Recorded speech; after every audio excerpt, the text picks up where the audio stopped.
Assalamualaikum warahmatullahi wabarakatuh. My name is Aulia Rizki. Today in this video, I will interpreting the video of Barack Obama's speech, and I got four numbers that are 10 until 13. Instead, we must work together to make sure the benefits of such integration are broadly shared, and that the disruptions, economic, political, and cultural, that are caused by integration are squarely addressed. Now, this is not the place for a detailed policy blueprint, but let me offer in broad strokes those areas where I believe we must do better together. It starts with making the global economy work better for all people and not just for those at the top.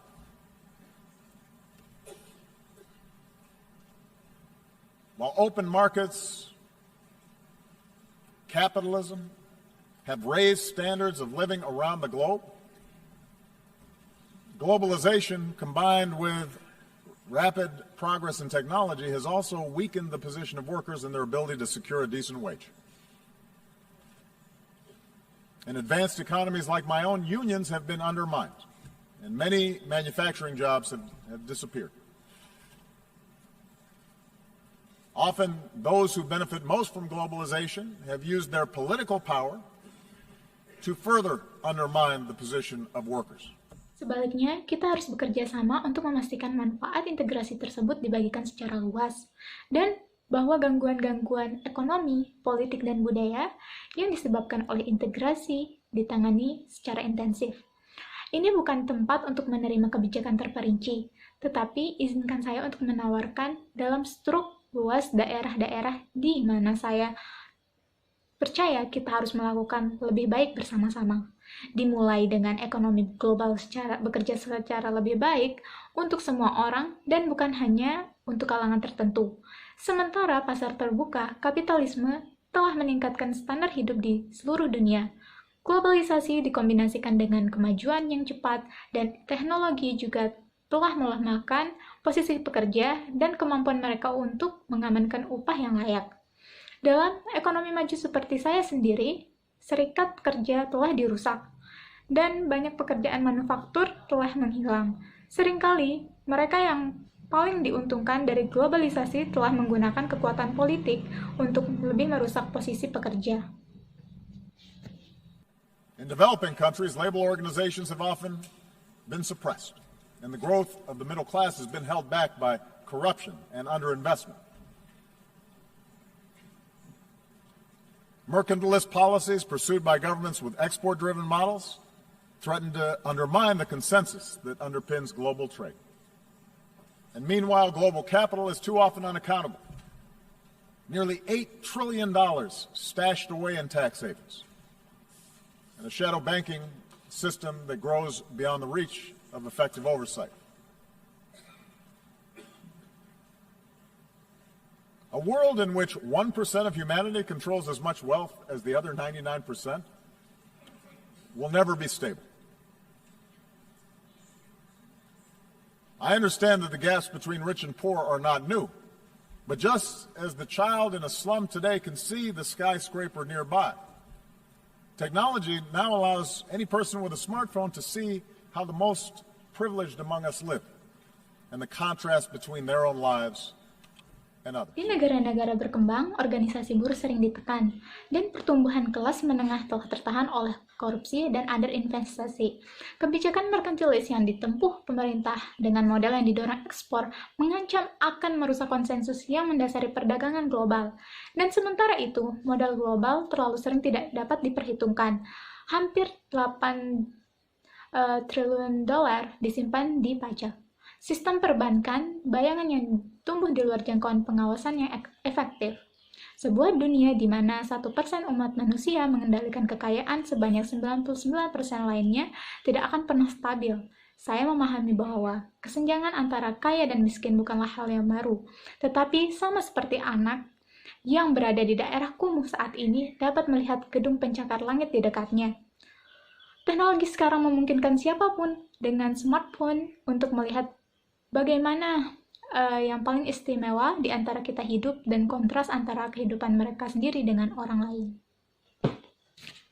Expectations rise then, faster than governments can deliver, and a pervasive sense of injustice undermine people's faith in the system. So how do we fix this imbalance? We cannot unwind integration any more than we can stuff technology back into a box, nor can we look to failed models of the past. If we start resorting to trade wars, market-distorting subsidies, beggar-thy-neighbor policies, an over-reliance on natural resources instead of innovation, these approaches will make us poor collectively, and they are more likely to lead to conflict. And the stark contrast between, say, the success of the Republic of Korea and the wasteland of North Korea shows that central planned control of the economy is a dead end. But I do believe there's another path, one that fuels growth and innovation and offers the clearest route to individual opportunity and national success. Masyarakat mulai meningkat, kemudian lebih cepat dari pemerintah yang dapat diberikan oleh pemerintah. Dan rasa ketidakadilan yang merusak kepercayaan semua orang di dalam sistem organisasi atau sebuah negara. Jadi bagaimana kita memperbaiki ketidakseimbangan ini? Kita tidak bisa melepas integrasi lebih dari yang kita bisa memasukkan teknologi kembali ke dalam kotak. Kita juga tidak bisa melihat model masa lalu yang gagal jika kita mulai beralih ke perang dagang, mendistorsi pasar subsidi, memohon kebijakan tetangga Anda, ketergantungan berlebihan pada sumber daya alam, alih-alih inovasi. Pendekatan ini akan membuat kita lebih miskin, kolektif, dan mereka lebih suka mengarah pada konflik. Dan kontras antara, katakanlah, keberhasilan Republik Korea dan Gurun Korea Utara menunjukkan bahwa pusat kontrol ekonomi yang telah direncanakan adalah jalan buntu. Tetapi, saya percaya ada jalan lain, salah satu yang mendorong pertumbuhan dari inovasi dan menawarkan rute yang paling jelas untuk peluang individu dan kesuksesan nasional. It does not require succumbing to a soulless capitalism that benefits only the few, but rather recognizes that economies are more successful when we close the gap between rich and poor, and growth is broadly based. And that means respecting the rights of workers so they can organize into independent unions and earn a living wage. It means investing in our people, their skills, their education, their capacity to take an idea and turn it into a business. It means strengthening the safety net that protects our people from hardship and allows them to take more risks, to look for a new job or start a new venture. These are the policies that I've pursued here in the United States, and with clear results. American businesses have created now 15 million new jobs. After the recession, the top 1% of Americans were capturing more than 90% of income growth, but today that's down to about half. Perlu menyerah pada kapitalisme tanpa jiwa yang kuat, melainkan mengakui bahwa ekonomi lebih sukses ketika kita menutup kesenjangan antara kaya dan miskin dan pertumbuhan secara luas didasarkan. Dan itu berarti menghormati hak-hak para pekerja sehingga mereka dapat mengatur ke serikat pekerja independen dan mendapatkan upah hidup yang layak. Ini berarti berinvestasi pada orang-orang kita yang keterampilannya, pendidikannya, dan kapasitas mereka mengambil ide dan mengubahnya menjadi bisnis.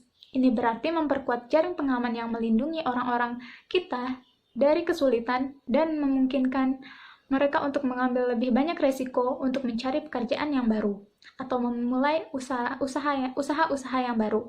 Ini adalah kebijakan yang saya kejar di sini, di Amerika Serikat, dan dengan hasil yang jelas.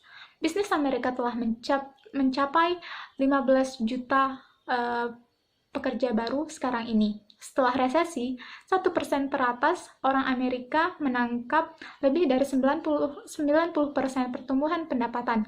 Tiap hari ini itu turun menjadi sekitar setengah. I think that's all from me. I'm sorry if my interpreting is not satisfying enough. And wabillahi taufiq wal hidayah. Wassalamualaikum warahmatullahi wabarakatuh.